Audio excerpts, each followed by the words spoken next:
الشيطان الرجيم.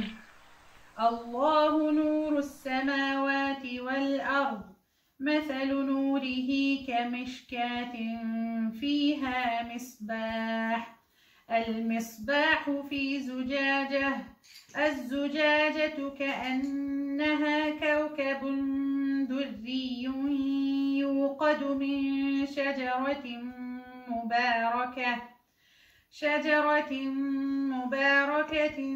زيتونة لا شرقية ولا غربية يكاد زيتها يضيء ولو لم تمسسه نار نور على نور يهدي الله لنوره من يشاء ويضرب الله الأمثال للناس والله بكل شيء عليم. صدق الله العظيم. This is one of the most powerful ayahs in the Quran. Okay? One of the most powerful words of Allah. Yes. Okay. So, Alhamdulillah Rabbil Alameen. As-salatu was-salamu ala Rasulil Anbiya al-Mursaleen wa ala alihi wa sahbihi ajma'een. رب اشرح لي صدري ويسر لي أمري واحلل عقدة من لساني يفقهوا قولي ربنا زدنا علما. Okay.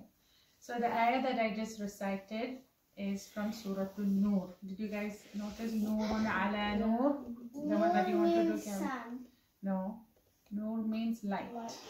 Okay. This surah is a Madani surah. Okay. This surah has so many important topics discussed. We are going to cover the ayah that I did, that I recited, and the incident of the story of Ifk. Have you guys heard of story of Ifk? Okay. So what happens is, once after the battle of Trench, okay, there was a campaign against a tribe called Banu al-Mustaliq. Okay, so after that campaign, the Sahaba were returning back, and what will happen is Aisha radiallahu anha is left behind. You know this? Yeah. So they are coming back, and they don't notice that Aisha, maybe they took a break, a restroom break or something,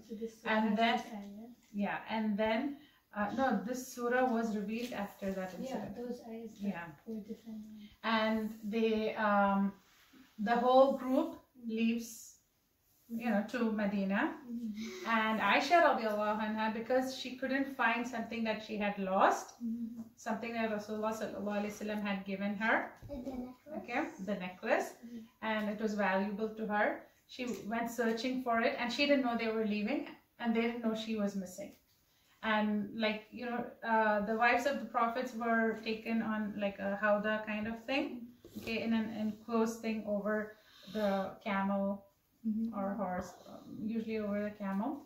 And because Aisha radiallahu anha was very thin and light, they didn't even notice she's not inside that, okay, and then they left. Now so she's left behind, and then she realizes that she's left behind, everybody has left. After a while though, Rasulullah sallallahu alaihi wasallam would always appoint one person to be like a scout, to make sure everybody has moved on, nothing is left behind, nobody is left behind. And so what will happen is, there was this Sahabi who was like making sure, coming a little behind them, and then he notices that Aisha radiallahu anha is left behind. Okay, so then Aisha radiallahu the Sahabi, of course, she's the wife of the Prophet sallallahu alaihi wasallam. And what do we call the wives of the Prophet sallallahu alaihi wasallam? Mothers of believers, Ummahatul Mu'mineen, right? So she's an Ummatul Mu'mineen, right? So very respectful. He doesn't talk to her. There's no unnecessary conversation, nothing.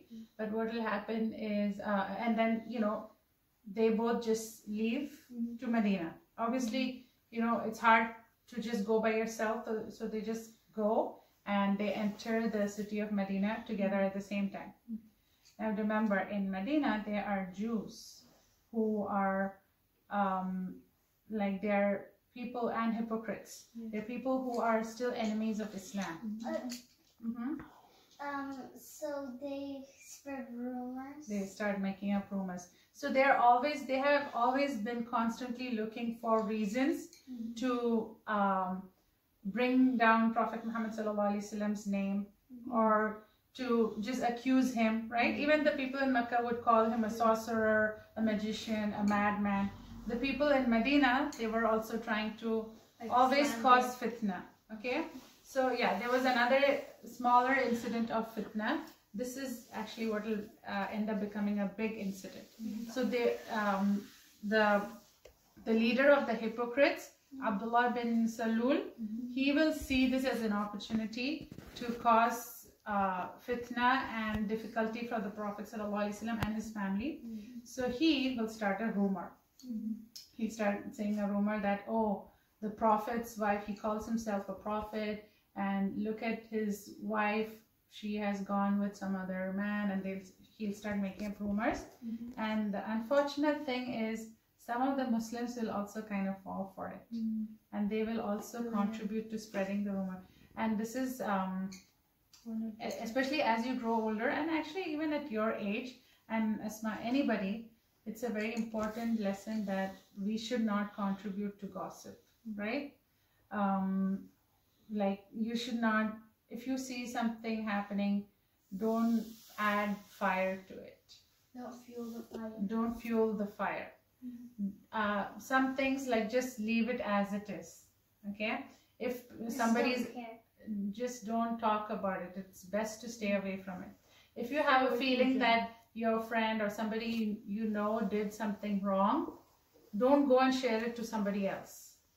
That's how rumors start, and you're kind of backbiting other people, right?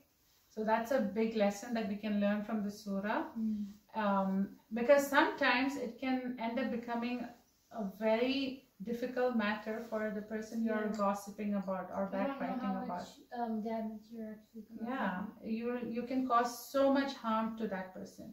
Like, it has actually happened to me too, that somebody just started making up stories about me. It actually affected me for a very, very long time. It can hurt you so much, right? So that's what happened to Aisha radiallahu anha also. She was so hurt, even though she knows she didn't do anything. She was so hurt that people are making up, how can somebody just make up stories when she's so innocent? Because yes, you care about only pleasing Allah, you just want to, Allah knows what you did, but still it hurts when everybody says wrong things about the Prophet, so he still needs to continue giving dawah and everything. And it also affects Islam. Exactly. Like, some people might have... And even if it doesn't, it will still affect you. That's what I'm trying to say over here. Yes? One time you told me that Muhammad started like kind of slightly acting kind of... Yeah, so that's what will happen. Prophet Muhammad also doesn't know what actually went on over here. So he has to be fair, right? He can't just think that, oh, this is my wife, I have to be there to support. He's a prophet. So he has to make sure he's fair and treats this like how how he would treat for anybody, any other person. So he's hurt too. Like, what if it's true?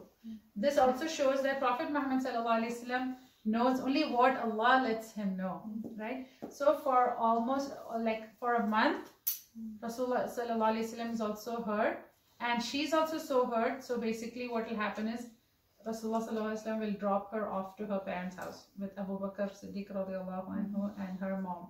Okay? Yeah? Also, she kind of became sick after this, so she didn't know what was going on for some time. Yeah. She was just staying with her parents, and then when she's not sick, it's already been some time that the rumor has started. Yeah. No, she didn't go to the parents' house when she's sick. She was already sick, so she didn't know the rumor had started spreading so much till it was late. Okay, so imagine she's already sick, and that's when the rumor was spreading. Yeah, and then when she finds out that such a rumor is being spread, she'll be so hurt, and then she'll be like, Oh, that's why Rasulullah sallallahu alaihi wasallam has been acting a little bit indifferent to me. And then she'll realize, and then she'll be in tears, and then she'll ask Rasulullah sallallahu alaihi wasallam. Rasulullah sallallahu alaihi wasallam will just go and drop her off home into her house. Okay, and now there's so many lessons that we can learn from this, but I'm going to showcase Abu Bakr Siddiq radiallahu anhu. Yes. How she wanted to go home, like even though Muhammad was a prophet and everything, she still wanted her parents, and she had that close tie to Yeah, I never thought of that actually, but yeah, that's so true, right? That's so beautiful, right? Like no matter what, your home will always be your home. Like she just wanted to be with her parents at that time for support. That's a very beautiful point. Where was I? Yeah, so then she'll go home. And yeah, this is what I wanted to talk about. Abu Bakr Siddiq radiallahu anhu. What happened is there was this man who's a distant relative of Aisha radiallahu anha and Abu Bakr Siddiq radiallahu anhu. Okay, like they are father and daughter, right? And this man also kind of contributes in the fitna. Okay, he is also in the story of like he was also kind of responsible for spreading the rumor. Is he Aisha's cousin? Some distant relative. So, and Abu Bakr Siddiq radiallahu anh used to take care of him financially because he's the relative and he was poor. So he was actually, you know, he would give him like monthly stipend kind of thing. And still this man slandered Aisha radiallahu anha. So now, when eventually what happens is Allah reveals the ayah proving her innocence. Okay, and it takes a month for the ayah to come down. So imagine for a whole month she went through that turmoil, and Rasulullah sallallahu alaihi wasallam went through that turmoil. The Muslims went through the turmoil. Everybody was very disturbed. Abu Bakr radiallahu anh and his wife went through that turmoil. Okay, the difficult period. How about Asma? Of course, Asma too, because they're sisters. Yeah, and then when the ayah is revealed and her innocence is proven, you can actually get more angry, right? See, she was innocent all along. And people were simply making up rumors. And also the person, the Sahaba that had like found out that she was missing. Also oh yeah, he also would have gone through a lot of, he also went through a lot of turmoil because he's also involved in it, right? It would have been so difficult and embarrassing and humiliating for him too. So when the ayah is revealed, now her innocence is proven, Abu Bakr radiallahu anhu can be so mad at that man who also contributed to the rumor spreading, right? Because he's his own relative, and he was taking care of him. Yeah, but still Allah is showcasing how Abu Bakr Siddiq radiallahu anhu still forgives that man, and he still continues to give him the financial support even after this incident. And I think even in some instances they say that he started giving he even increased it because he wanted to do ihsan. Imagine if something like that happened. We'll just cut ties off with that person, right? Yeah. Imagine yeah, Allah, may Allah protect us. Okay, so that's the story that I wanted to share. Now the ayah that I recited, let me go over the meaning of that. Allahu nuru samawati wal ard. Allah, listen carefully, okay? Allah is the nur. Allah is the light of the heavens and the earth. Means He is the originator of light. The light is, He is the light. The light is from Him, okay? مَثَلُ نُورِهِ كَمِشْكَاتٍ فِيهَا مِصْبَاحٍ. The parable of His light, okay, there's a comparison being made here, is as if there were a niche in which there is a lamp. Okay, there is a niche, and then in that there is a lamp. What is niche? Niche is like a closed something, like a place, a cozy place, an enclosure. Okay. A cottage. Okay. And inside that is a lamp. Okay, and then Allah is saying the lamp is enclosed in crystal. Just imagine it. Okay, the lamp is enclosed in crystal, and the crystal is of a star-like brilliance. Like the crystal, it just gives out so much light, and it's very brilliant. Okay, it illuminates and just gives out so much light. Okay, It is lit with the olive oil from a blessed olive tree, which is neither eastern nor western. Its very oil would almost be luminous, though no fire touched it. Okay, so so there is a niche. Inside that is a lamp.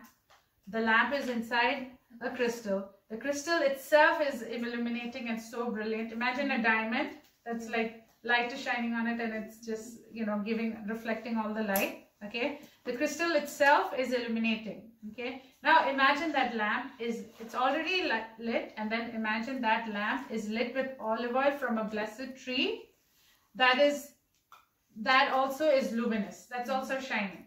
So you can imagine how much light is there, right? So Allah is using His creation, of course, over here to explain how His light can be. The example, okay, but you can imagine that Allah is like a million times more than that, okay?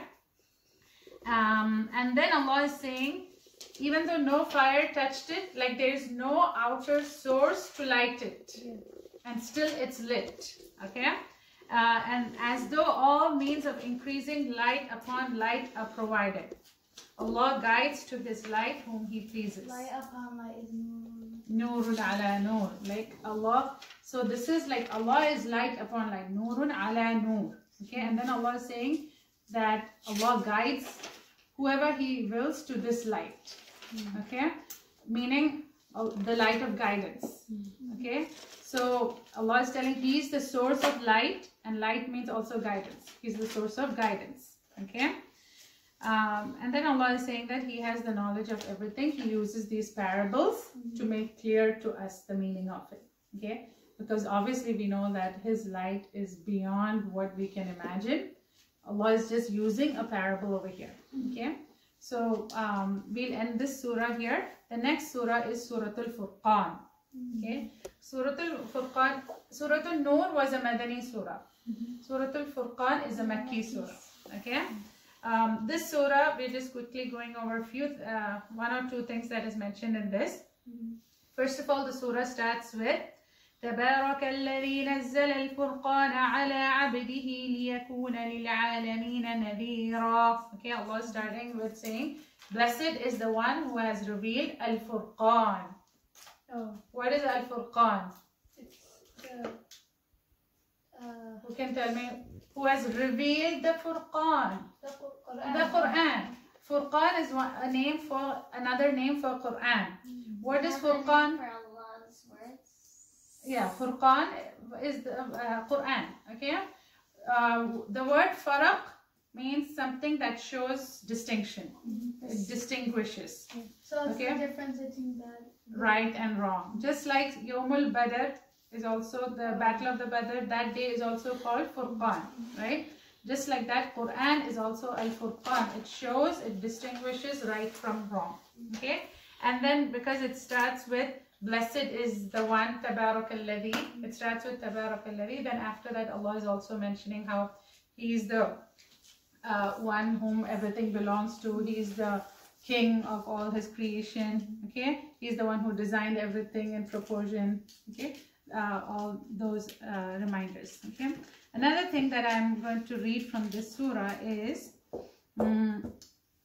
a question that disbelievers, you know how disbelievers will always keep challenging and questioning the message, right? The Quran and what the Prophet ﷺ does, right? So one of the questions they ask is this: وَقَالَ الَّذِينَ كَفَرُوا لَوْلَا نُزِّلَ عَلَيْهِ الْقُرْآنُ جُمْلَةً وَاحِدَةً كَذَلِكَ لِنُثَبِّتَ بِهِ فُؤَادَكَ وَرَتَّلْنَاهُ تَرْتِيلًا. Okay, those who disbelieve, the unbelievers will ask, why is the Quran not just revealed in one chunk?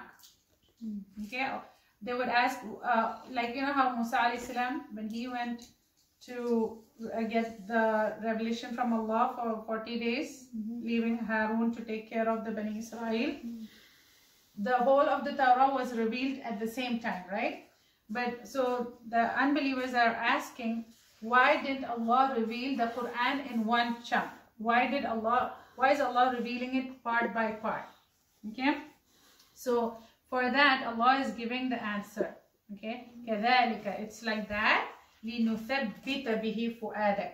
To make your fu'ad. What does fu'ad mean? Heart. Heart. Fu'ad means heart. So to make your heart become firm and strong. Imagine if the whole Quran was revealed at one go to the Quraysh. Or even for us. Imagine if the whole Quran just came to us in one go. In one surah? Yeah, in one surah or at one go. Right now, alhamdulillah, we have the whole Quran to our access. But imagine to the new believers at that point, if the Quran just came together. Or even for the converts these days. Imagine There's so much to learn at a time. yeah, if they were told, oh, you know what, you have to do this. You know, you have to do this. You cannot do that. Imagine if that was being Instead told. of learning step by step, you just have to it's overwhelming. It's overwhelming, basically. So Allah wanted to make their hearts strong. So what's the quality of Meccan surahs? First, He revealed all the surahs that talk about Tawheed and oneness of Allah. Oneness of Allah. Staying away from Day of Resurrection. Okay. Oh, yeah, like, And then He the stories of different prophets, so they can get lessons from it. Then gradually in Madani period is when Allah reveals all the rulings, what we are supposed to do, what we are not supposed to do. Even in the rulings, they came step by step. For example, Allah sent it by step. First Allah said, don't drink when you're going to pray. Okay? Oh, that wasn't revealed in the Meccan period for some reason. No, that was in the Madani period, and it was also step by step. First it was just told, don't drink when you're going to the masjid. Then Allah abrogated that and made it that, okay, you cannot drink at all. Okay? Yes, Asma? Did Prophet ﷺ ever drink? No. Prophet Muhammad ﷺ didn't do any bad thing ever. Even before Islam, he has not done any bad thing. Yeah, even for example, even when he was a little boy, when it's okay actually, you know, some little kids, they just walk without clothes, right? Even that, Rasulullah ﷺ, Allah protected him and kept him so pure. Like his clothes never came off. Like his aura was never revealed to anybody. There were many times in his life, like not many, but like a few, where one time everyone was working, so they kind of raised their the cloth below their knees. Yeah. They put it on their shoulders so that they were like lifting rocks, so it's easier. But then Allah made him like faint. Faint when it happened to him, like when his dress came up, when his izar came up, Allah wanted to, like, you know, keep him away from ever exposing when he is in consciousness. So Allah just made him faint. So that it doesn't happen while he's... Yeah. Another thing is, now that the Quran to them it was revealed part by part, but the Muslims, when when part of it is revealed, they can master that part before the next part comes. Yeah, so that is also... So that they like in every aspect of Islam, yes, that's... They can also memorize it. Yeah, that's also there. And Allah is also giving another reason that it was revealed little by little.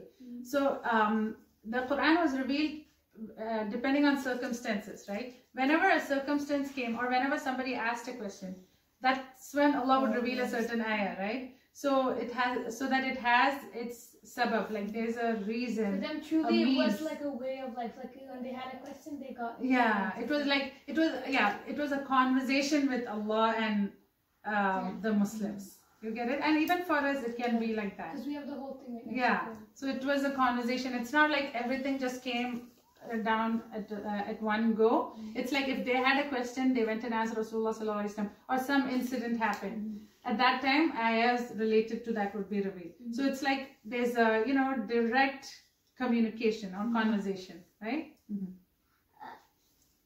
If you ask all the Sahabas really like to ask Muhammad sallallahu alaihi wasallam a lot of questions, so they really liked it, right? So if the Quran was in one go, then they couldn't ask any more questions. Exactly. Okay. Now the next surah, of course, there are more things that is being covered in Surathul Furqaan. Okay. But I'm going to the next surah. Allah is actually talking about the story of Musa alayhi salam.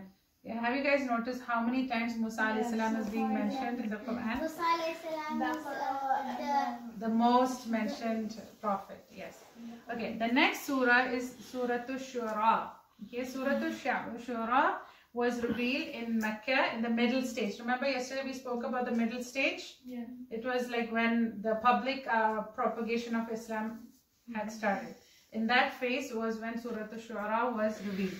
And Surathul Shu'araa, so it's a Makki surah obviously. It was kind of revealed right after Taha. Day before yesterday we spoke about Surah Taha.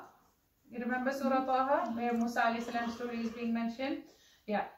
Surah and the surah that Umar radiallahu anhu listens and becomes Muslim, right? So Surah Taha, then Waqi'ah, then this surah was revealed, Shu'araa. Okay? Shu'araa means poets. Okay? So like, the reason why it's named as Shu'araa is because poets, the word Shu'araa is being mentioned because you know how they would accuse Prophet ﷺ of being mad or a sorcerer, and one of the things that they would accuse is that, oh, he's just a poet. That's why Quran is sounding so beautiful. He's just a poet. Okay? They wanted to negate that it's not a divine speech. They wanted to negate it's not from, they didn't want to admit that it's from Allah. So they just made him a good poet. Even though Rasulullah ﷺ was illiterate. He didn't know how to read or write. That's a miracle, right? Then how can that we can learn by this is that like even the mushrikeen, like when they first heard the Quran, they were like, oh, it's poetry. Like that's how beautiful it was. That, exactly. Well, it's like for us, because ever since even in their criticism, there is praising of what they're denying. Also, even if they're denying it and against it and challenging it, they're still praising it because it was so beautiful. Yes. And the Quraysh, some of them, they knew that Islam it would be right, but they still didn't. They still want to follow it at that time. Yeah. Especially the Makki surahs, they were very poetic because they really like poems. Yeah, that's a very important point to notice. The Makki surahs were poetic language because they were people who liked poetry.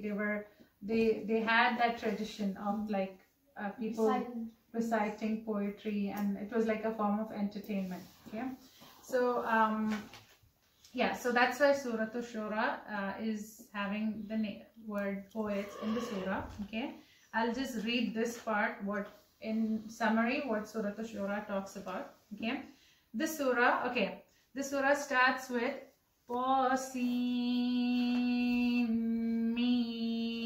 تلك آيات الكتاب المبين لعلك باخع نفسك ألا يكونوا مؤمنين. Have you heard of this word anywhere else? Think. لعلك باخع نفسك. Yeah. Very good. Surathul Kahf. In Surathul Kahf, that ayah is being mentioned. Do you remember the rest? Like, could you? لعلك باخع نفسك على آثارهم يؤمنوا بهذا الحديث أسفا. Okay. Anyone remembers what that meant? Was it talking about the next the question? Was it talking about one of the questions? No. So over there, in the beginning of Suratul Kahf, and over here also, Allah is consoling the Prophet. Do you guys remember we spoke about it? Saying that you don't have to fret yourself. You don't have to worry so much that you kill yourself out of grief. Yeah, the translation, the exact translation is torment yourself to death. Yeah, you don't have to very good. You don't have to torment yourself to death with grief because they are not believing. Okay. For that, your duty as the messenger is to convey the message to them. It's up to them if they will accept or not. The guiding is in Allah's hands. Okay, and also if their hearts are not willing to be guided, then it doesn't matter. Or if you feeling so bad over it, it doesn't make any. There's no benefit in it. Okay, so that's why Allah is starting this surah with words of consolation to the Prophet, as if to say that why do you have to worry for their sake? If they are not believed, it's not because they have not seen any sign. Okay, they have seen every sign, they know it. It's just that they are stubborn. and they know that you are a truthful messenger, you have done your part the best you can, okay? They know you don't lie, but they still accuse you. They're still accusing you that saying that. Yeah, Rasulullah really cared about them, okay? And then Allah is telling how this whole earth is full of signs, if only they reflected, and then they know the miracles of the prophets. So, and then Allah is questioning them, like, oh disbelievers, like you are seeing all these signs, the good signs. Why are you not believing when you see the good signs? Why do you want to wait for like bad signs to come? Bad signs in the sense, like punishment to come. Yeah, they would say, right, then bring on the punishment. Yeah, exactly. They would challenge and say that, okay, let's see, you know, if you're warning us, let us see that. Like, why do you want bad things to happen to believe? Okay, you can believe by seeing all these signs in nature, the good signs around you, right? If the idols are made out of rocks, then who made this whole earth? Yeah, exactly. And so they can easily reflect if they want upon it, but they didn't. They're saying that they'll only become Muslim if something bad happens. Well, so many good things have happened, and that's what should make you Muslim. Yeah, and also Quran itself is a sign.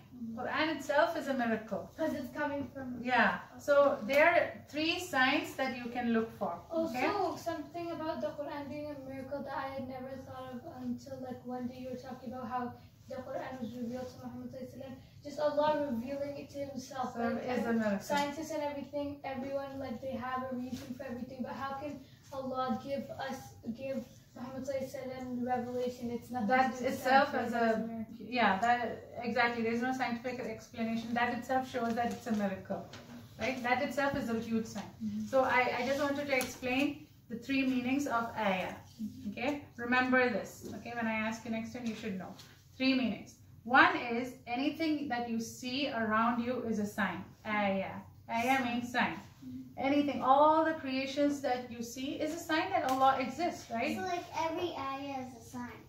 Yeah, every ayah means sign. Everything that you see around us is a sign from Allah. Okay? Like if you see the sky, if you see the sun, the star, the earth, like the plants growing, the rain coming, everything is a sign because it has to have a creator, right? For all those things to exist.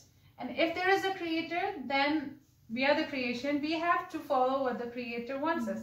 So that's the number 1 meaning, ayah. The second ayah is what's in the Quran? Yeah, the ayat in the Quran. Okay, so when we call each of these, we don't call it sentences. And we call, but just for the sake of explaining, I'm just saying, tilka ayatul kitab al-mubin. Like that's a sentence. You can call it a sentence. That is also an ayah. Like everything in the Quran, every sentence in the Quran is an ayah. Okay? I want to tell you something. What do you want to say? Okay. Okay. So so ayah, 2 meanings we did. Okay, ayah from the Quran, ayah around us, and the third meaning of ayah is miracle. So all the miracles that Allah sent to the prophets. So Rasulullah sallallahu alaihi wasallam's biggest miracle was the Quran. Okay, the moon splitting was another ayah, another miracle, but his biggest miracle was the Quran. So like you said, yeah, miracle. Like you said, the process, the revelation, the phenomenon of revelation itself is a huge miracle. Like how the signs came down, right? How Jibreel alayhi salam came and gave the revelations. All that is a miracle, right? How Rasulullah sallallahu alaihi wasallam, who was an al-ummi, like he is illiterate, right? That's why there's that is a miracle. One of the reasons why there's like the surah starts with Tasin Mim. That is also a miracle. Alif Lam Mim, Tasin Mim, Alif Lam Ra, Kaf Ya Ain Sad. All that is also a miracle. Okay? Okay, we'll talk about that inshallah another time. Like the Huruf al-Muqatta'at, we'll talk about it another time. I remember for like the Sira course we showed you, there were like a bunch of reasons list. So we will end now. Okay? This surah then talks about the people of Aika. So many things, subhanAllah. We should actually study the whole Quran, right? Inshallah. Okay, let's end over here. Subhanakallahumma wa bihamdika nashhadu an la ilaha illa anta nastaghfiruka wa natubu ilayk. Alaikum salam.